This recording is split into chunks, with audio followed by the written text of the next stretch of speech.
Hi guys, happy Wednesday. I hope you all have had a good week so far. So we are actually moving into the next part of our focus on India, and that is we're going to be dealing with some Indian empires today that have kind of shaped their history. So to start off with, you're probably wondering why I have a picture of Alexander the Great, this fine building, the Taj Mahal, and black pepper. You're probably wondering what all those have to do with each other, and I'm going to tell you shortly. So, without further ado, let's get into it. We are going to be talking about the Mauryan, Gupta, and Mughal empires. And this is just a fancy Star Wars reference because I like Star Wars. So India around 300 BC. Around 300 BC, India wasn't a unified country.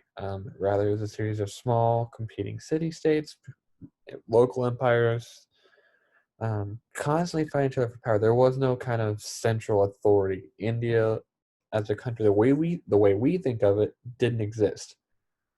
Um, Around 327 BC, this gentleman, Alexander the Great, the Greek guy, and his famous Greek army marched into what is today Pakistan and northern India and set up basically a Greek empire in India.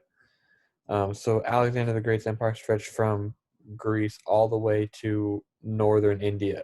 If that gives you an idea of just how massive his empire was, it reached all the way into portions of northern India.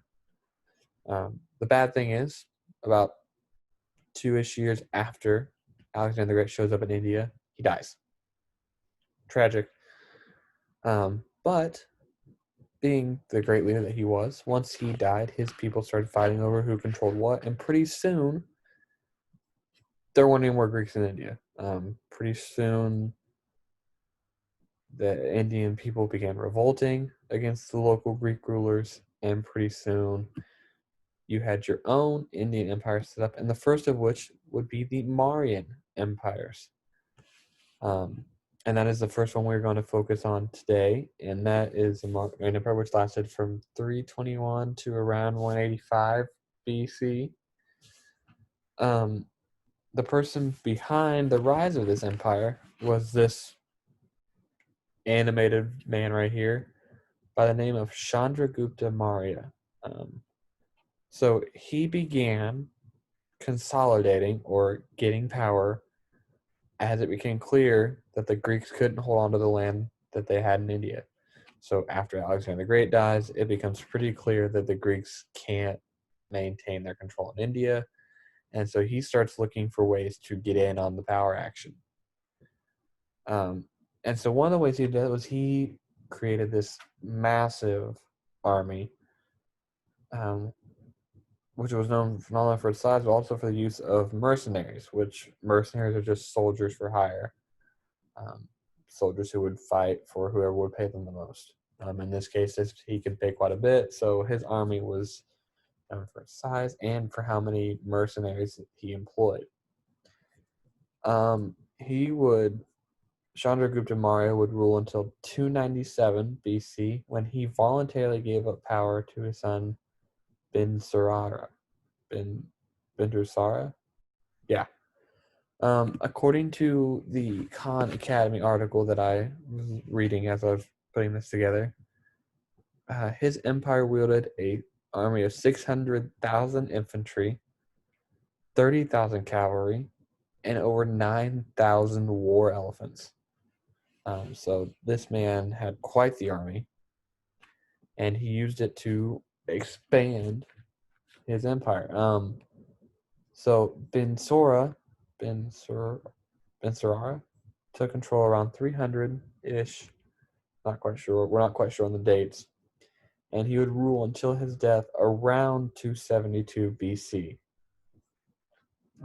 Both Chandragupta, the original founder of this empire, and maintained a large network of spies to keep track of not only potential enemies, but also spy on the population, essentially. However, once Binsara died, in 272, brief civil war, and a man by the name of Ashoka took over and began enacting major reforms or changes to his empire. One of the major changes involved Ashoka himself.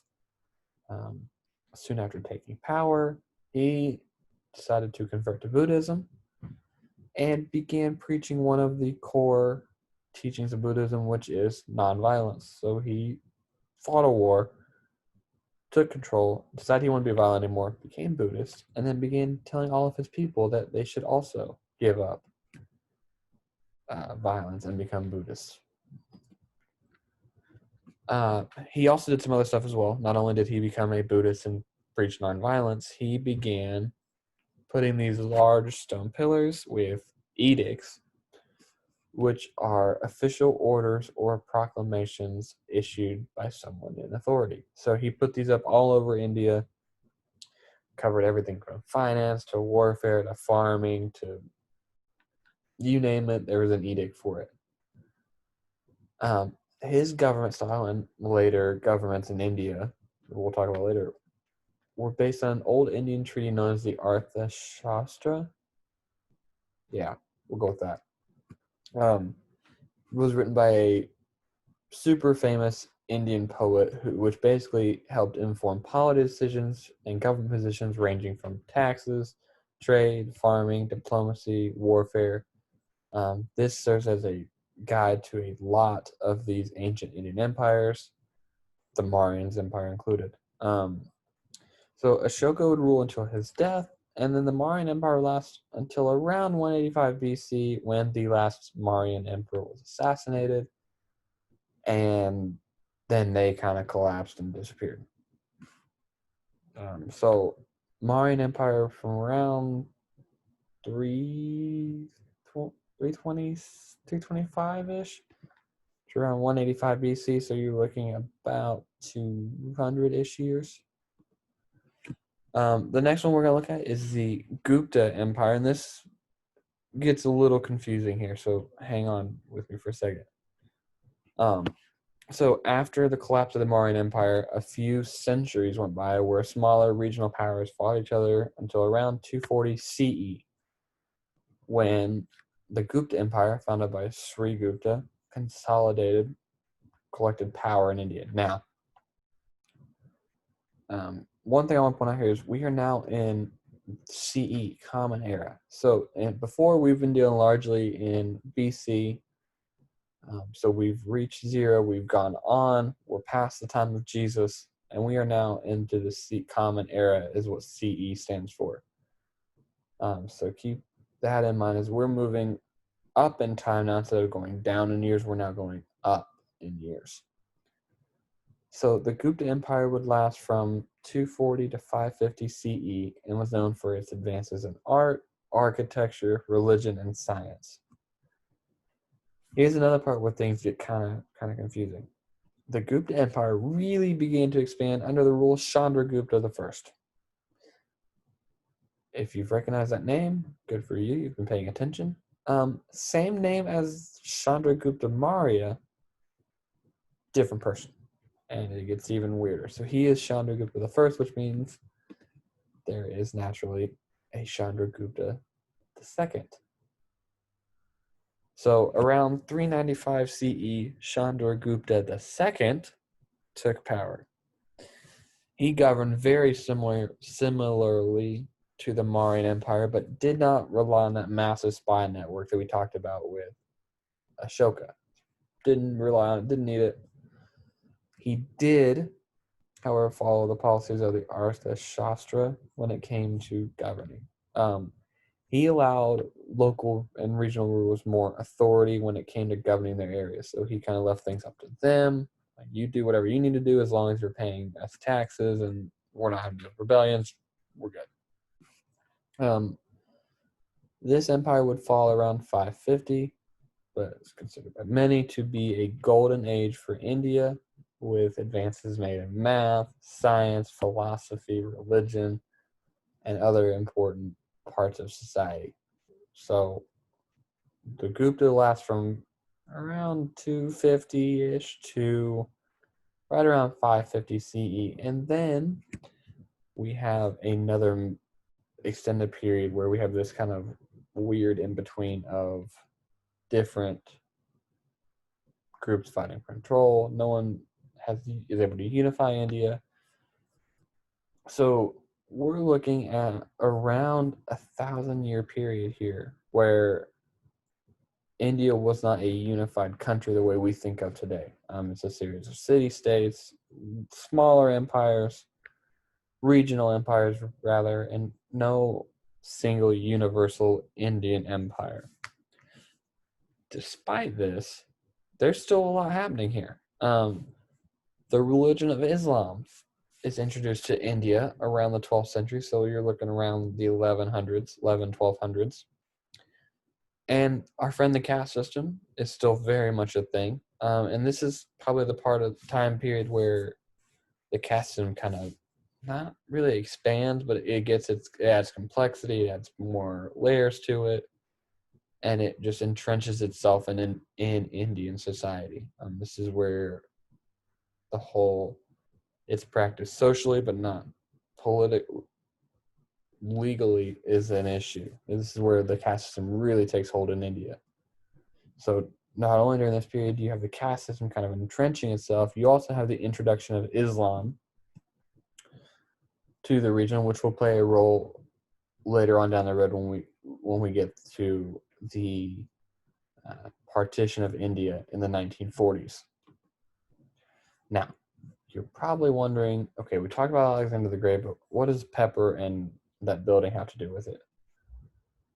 So Islam is introduced to India in the 1100s.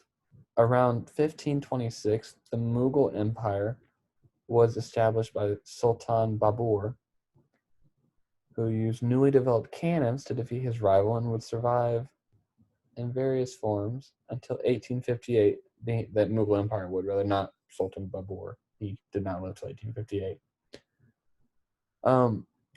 The important thing here is the Mughal Empire was an Islamic empire which ruled over a majority Hindu country in India. Under Mughal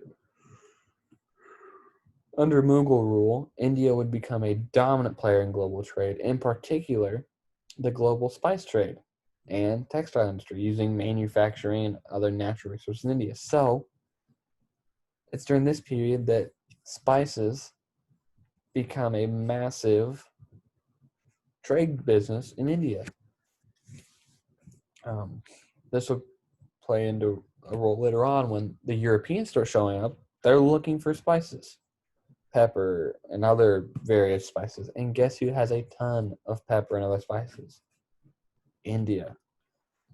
So this is one of the reasons the Europeans show up in India. They're looking for spices because you won't find spices naturally in Europe. So they had to go elsewhere to get them, and they found out that India has them. So that's how this fits in. And then the last one is that arguably the most famous ruler of the Mughal Empire was a man by the name of Shah Jahan. And you might recognize this building.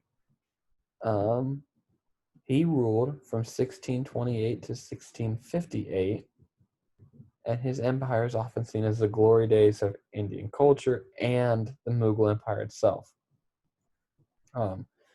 Under his rule, India saw a massive increase in public spending and architecture projects funded by the government. So we're talking not only buildings like this, but also infrastructure, roads, bridges, canals, things that benefited the general public were built in his rule and his son's rule using public money, using government money to do that.